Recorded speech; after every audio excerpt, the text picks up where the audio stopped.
Salams from the People's Dispatch Studios in New Delhi. I'm Siddhant Ani and you're watching Daily Debrief. It's good to be back on the show after a few days off. Today we're talking about UAE-Turkey diplomatic relations. We're talking about a US Navy oil spill in Hawaii and the sporting impact of the US diplomatic boycott of the Beijing Winter Olympic Games.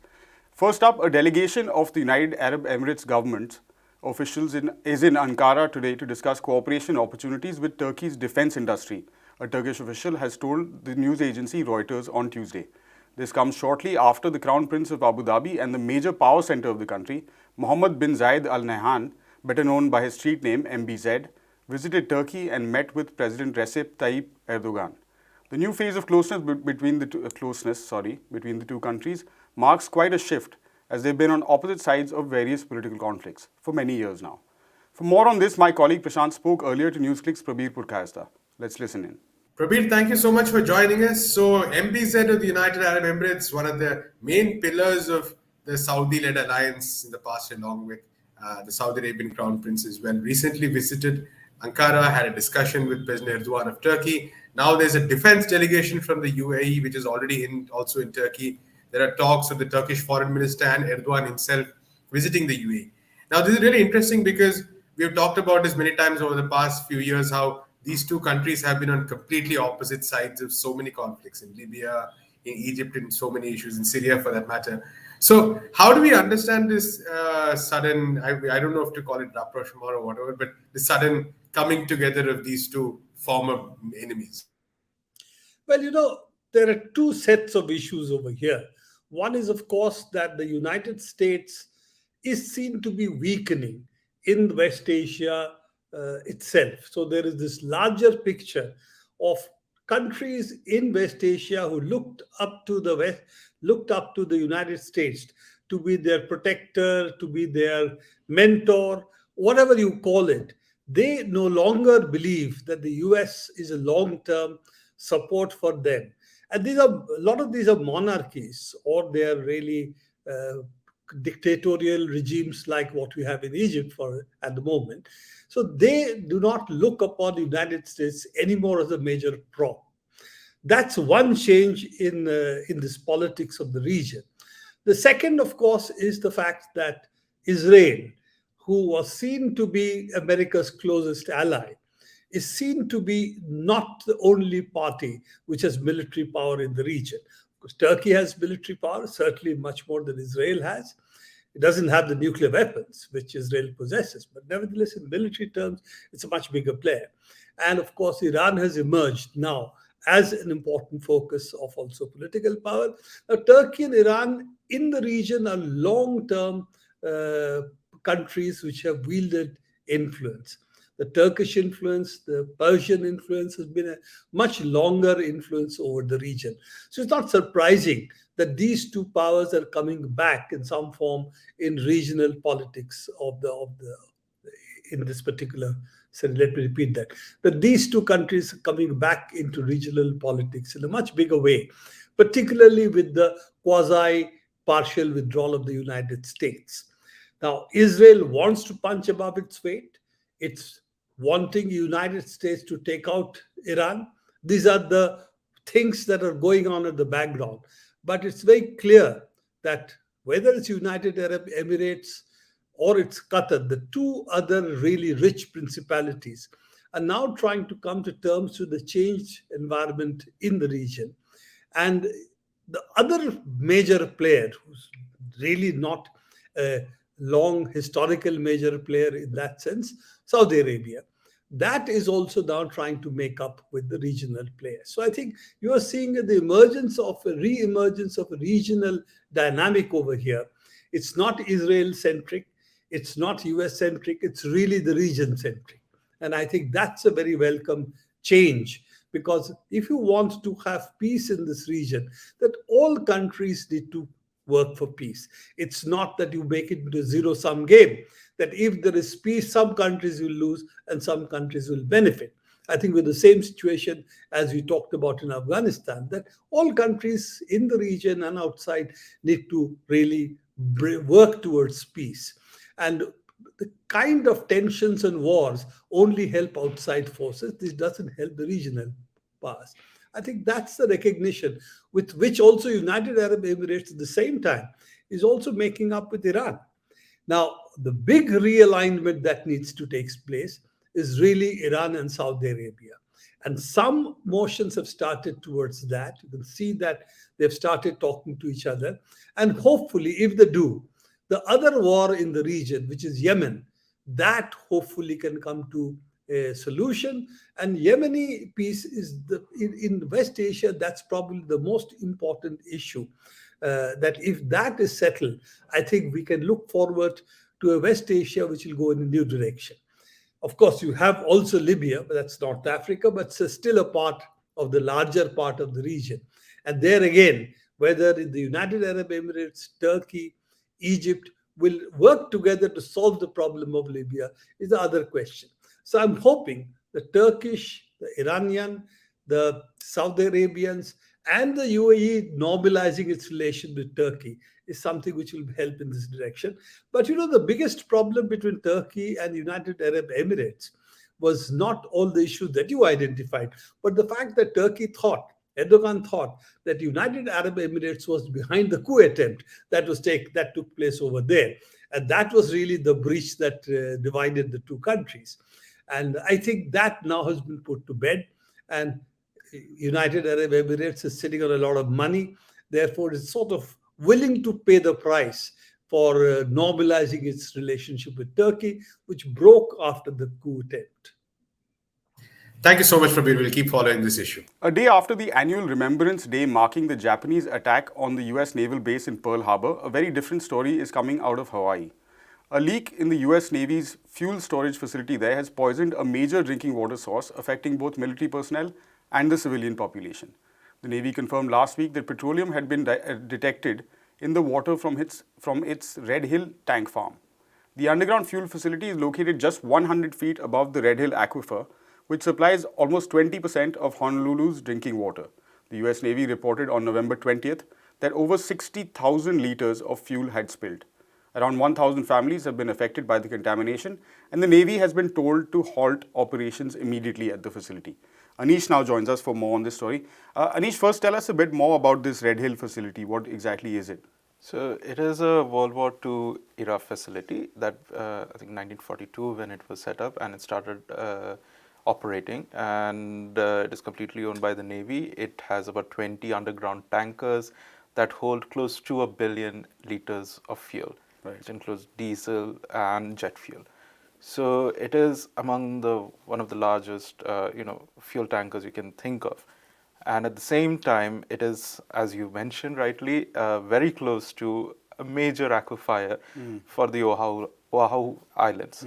And that, from the get-go, it was leaking. If you look at a classified report in 1982, it shows that the US Navy was aware that it constantly leaked for the past 40 years. And since then, we have heard of leaks from the fuel tankers to the aquifer. The water has been known to have smelled of gas and diesel and petroleum, and that makes it a very long-standing issue that has always been at the heart of Honolulu's water supply, even like general political discourse. All through this time, the US Navy has always maintained the fact that the leaks that the water was always safe, that the leaks are not that significant, that it is always below the justifiable levels that the state government has put up. So it always that it conducts very regular tests and operations with the tanks and upgrading of the tanks as well. So in this case, you had, and this was something that they maintained until very, very recently. So the current crisis that we know, with at least 93,000 people to have been known to have been directly affected, identified as to be directly affected by the leaks. Actually, the leaks began since at least July. And that's when the US Navy was completely aware of it. And it wasn't just like a single leak, it was a constant leak. between July, August, and September, at least for those 3 months. So it had known about these leaks. It knew the levels of these leaks, which were obviously much higher than what the state government had stipulated as manageable or tolerable for human consumption. But the Navy did nothing about it. In fact, it covered up until November, and it wasn't until late November and early December when more than 1,000 families actually complained about health issues and the fact that it really smelled and tasted like drinking waters. Yeah, exactly. And so that is when it became a major scandal, and it was only on December 2nd actually, that they admitted to the leak, a massive leak. And it was only around December 6th that they stopped the operations with the tanks. But right now, we do not really know what is the extent of the leak, what kind of effects it has had on the people of Honolulu, because as you pointed out, it supplies 20% of the water. The aquifers may have been polluted for a very long time. Decades, yeah. Exactly. And this is something that we cannot really overlook, especially people in Hawaii definitely cannot overlook, considering the fact that they had a very troubled history with the US Navy military and the United States itself. We know about the statehood. It was one of the last territories to become a state, and in a very contentious manner. The local population, the native indigenous population, have always had this very tenuous relationship with the military, especially. And in this context, it is very difficult to overlook these facts, and especially considering the fact that they kept saying that they have upgraded it. The last major upgrade that happened was 2006, when they reportedly spent about $200 million to upgrade the facility, and yet you had a leak of this kind. This magnitude, yeah. Right. So given that the US military is, as we know, probably the biggest budget operation in the world, what are locals demanding of the Navy or the US military? Right now, the biggest demand for this crisis is to shut down the tankers. It is not difficult. It is not difficult for them to relocate. It might take time, but it is really not that difficult, and considering the budget that they really operate with, it's very small. But at the same time, the Navy is quite tight-lipped about what its future plans are going to be. It is now talking about not operating the plant. This comes despite the fact that the state governor gave the orders to the Navy to shut down the plant and relocate it away from the aquifers, away from water sources. They are not really responding to that order. They're also making statements very recently where they said that they will try to upgrade the facility so that there won't be any leaks until 2045.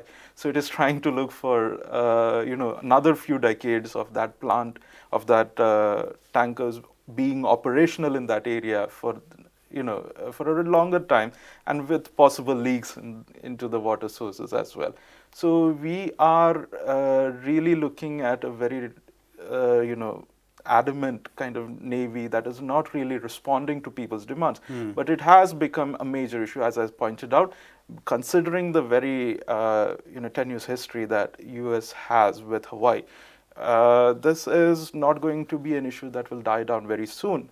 And with the number of people that are affected, which includes people, military-dependent families, and people who serve in the Navy itself and the base itself, this is not something that can die down that easily. Right. So keep an eye on this and let us know when there's an update in terms of what the Navy is likely to do with that massive oil facility.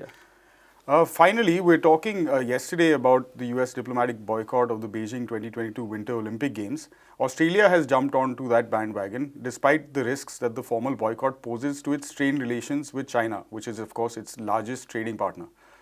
Today we're going to be talking about the sporting elements of this boycott and what it means, and for that we're going to swap out Anish for NewsClick's sports editor Leslie Xavier to get a sense of what this means for the Olympic Games. Leslie, welcome back to Daily Debrief. Good to have you Yesterday, we were talking on the show about the diplomatic aspects and the political aspects of the boycott. Today, we're looking at it from a more sporting perspective.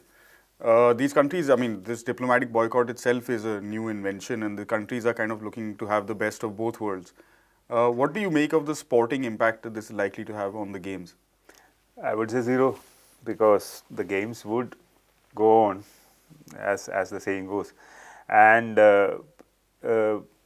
if I remember it right, ahead of Tokyo Games there were talks, and different reasons, of course, COVID-19 related reasons. There were talks about some teams not willing to take part. Whatever the valid points that they put forth, safety concerns, etc. And it hardly mattered, because the games went on, and the games served its purpose, what it stands for. It stands for a larger cause than distributing medals to people who come in or generating revenue for the host city. I mean, the games represents a larger function in the current human society and how the world moves and looks at. That is what it was envisaged for in the first place. Yeah. So that is where the problem with this diplomatic boycott comes in. It's because when this is taken and used as a tool to push forward whatever agenda or whatever gain that these countries are trying to achieve with this boycott, and non-participation, as far as I see, doesn't achieve anything. You have to be, and as far as a sports fan or a journalist who have been around these events and all that, I believe that officials not being there is better.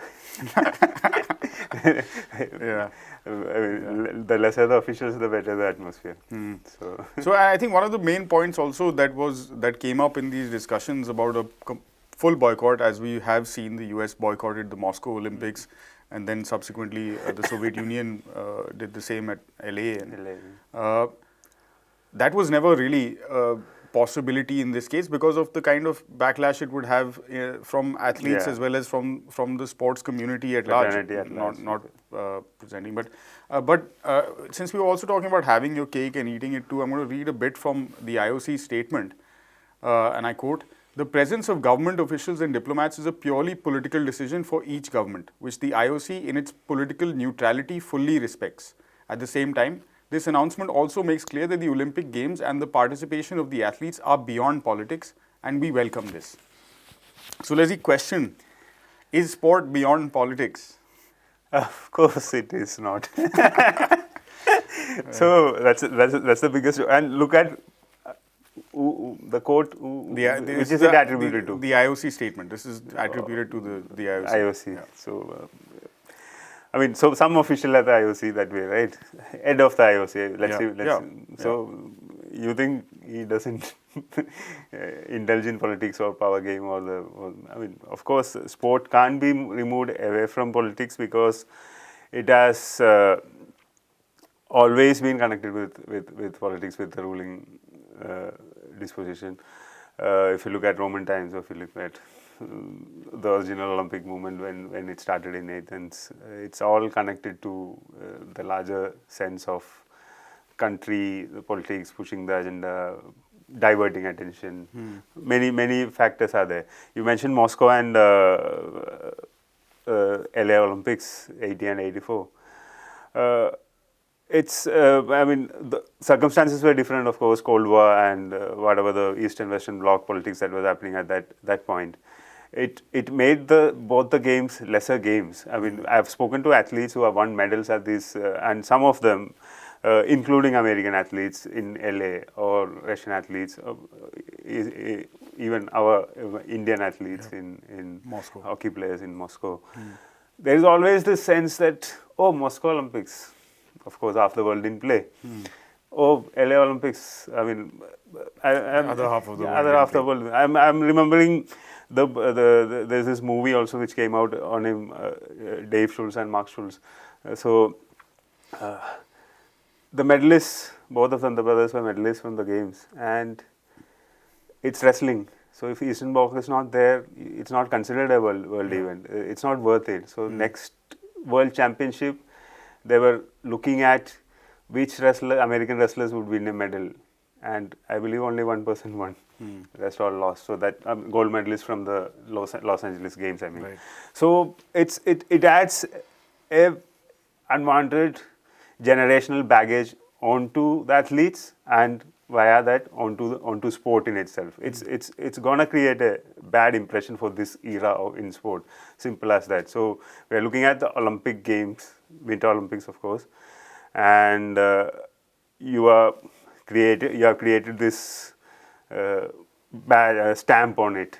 The boycott games, it would be known as. And 10 years, 20 years down the road, when we look at history and look at what happened, and considering the circumstances around the world, which is what is happening, pandemic, the struggles related to that, sports struggling, this is uncalled for, and it's unfortunate that IOC itself it's making this kind of a statement where they are playing both sides. And that's what they always do. That it in itself is an indication that sport is... That there is some politics involved, and very often it is straight down the center. They call it diplomacy, and we call it diplomatic boycott. Fair enough. Thanks, Leslie, for that. And that's a wrap on this edition of Daily Debrief from Leslie, me, and the entire People's Dispatch team. You can get more on all of these stories from our website, peoplesdispatch.org, and follow us on all the regular social media platforms. We'll be back same time, same place tomorrow. Thank you for watching. Goodbye.